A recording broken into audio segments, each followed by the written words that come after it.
लखनऊ में खाद पानी को लेकर किसानों का बड़ा प्रदर्शन। आज 10 अगस्त को सुबह 10:30 बजे होगा धरना प्रदर्शन।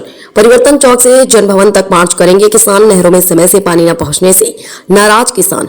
खाद की किल्लत को लेकर भी किसानों में आक्रोश। पैदल मार्च के बाद राज्यपाल को सौंपेंगे ज्ञापन। लखनऊ से इकबाल अहमद, समाचार 24। ट्रेड बिल के विरोध में हमको सबको जेल भेजने का और किसानों का डेढ़ कानून लाने का काम करेंगे। हम सरकार से जानना चाहते हैं, बनाना नहीं चाहते। नहीं, सरकार बनाए तब जब हमारी सुनेगी तब ना। जब सरकार हमारी सुनेगी नहीं, अधिकारी हमारी सुनेंगे नहीं तो क्या हम बनाएंगे, क्या करेंगे? सरकार से हम जानना चाहते हैं कि देश के अंदर लोकतंत्र बचा है कि नहीं बचा है। क्या जनता को सरकार के लोगों से मिलने का अधिकार भी छीन लिया गया है? अगर हम राज्यपाल जी से मिलना चाहते हैं तो अपने लोगों को भेज देंगे, पुलिस हमको रोक देगी। क्या हमको रोका जाएगा? हम राज्यपाल से नहीं मिल सकते, हम अपने मुख्यमंत्री से नहीं मिल सकते हैं। हम लोगों ने वोट देकर के सरकार को बनाया है और जब ये सत्ता में बैठ गए तो हमको मिलने भी नहीं देंगे लोग, हम अपनी बात भी नहीं रख सकते। ये कैसा लोकतंत्र है? देश के अंदर लोकतंत्र की हत्या हो रही है, देश के अंदर संविधान की हत्या हो रही है, जिसका आज हम लोग विरोध कर रहे हैं। किसानों के हितों की अनदेखी हो रही है। आज 2000 रुपए आप हमको भीख दे रहे हैं, कह रहे किसान सम्मान निधि। आप बताइए उन 2000 रुपए में क्या होगा?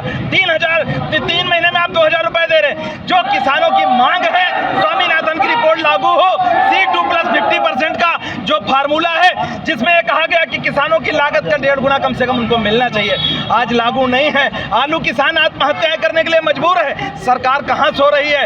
ये हमारे अधिकारी आते हैं, ज्ञापन लेते हैं, मूर्ख बनाते हैं, उसके बाद कोई सुनवाई नहीं, कार्रवाई शून्य हो जाती है। इसीलिए हमारे राष्ट्रीय अध्यक्ष कमलेश यादव कह रहे हैं कि आज हम मुलाकात करेंगे, आमने सामने बात करेंगे। अगर बात नहीं होगी तो मजबूर है कि हम जाएंगे, आंदोलन करेंगे, लाठियां खाएंगे। सरकार का कहना है किसानों के हित की बात करते हैं, किसानों के साथ खड़े हुए हैं और आप उन पर आरोप लगा रहे हैं। देखिए, सरकार पूरी तरह झूठ बोल रही है। सरकार कह रही किसानों की आय दूनी करेंगे, किसानों को खाद तक नहीं दे पा रहे हैं, उत्पादन नहीं होगा, कैसे दूनी करेंगे भाई? झूठ बोल रहे हैं। अब तो राज्यपाल शिकायतें गिनवा रही है, कमियां बता रही है सरकार की। देखिए, बिल्कुल सही बात है। हमको माननीय मुख्यमंत्री जी के ऊपर भरोसा नहीं रहा। मुझे लगता है राज्यपाल जी बहुत ही नेक दिल महिला है, अगर हम उनसे मिलेंगे तो हमारी बात सुनी जाएगी। लेकिन ये हमारे पुलिस प्रशासन के लोग हमको मिलने नहीं दे रहे हैं। आज हम ये चाहते हैं कि हमको मिलने दिया जाए। किसानों को क्यों नहीं मिलने दिया जा रहा है, ये मेरा सवाल है। नहीं मिलने आगे की रणनीति क्या रहेगी आपकी? अगर नहीं मिलने देंगे तो ये किसानों का 70% आबादी हमारे किसानों की है भाई।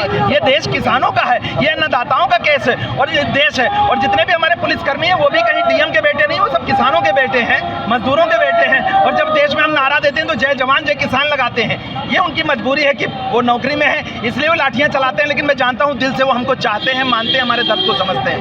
ठीक है, बहुत शुक्रिया।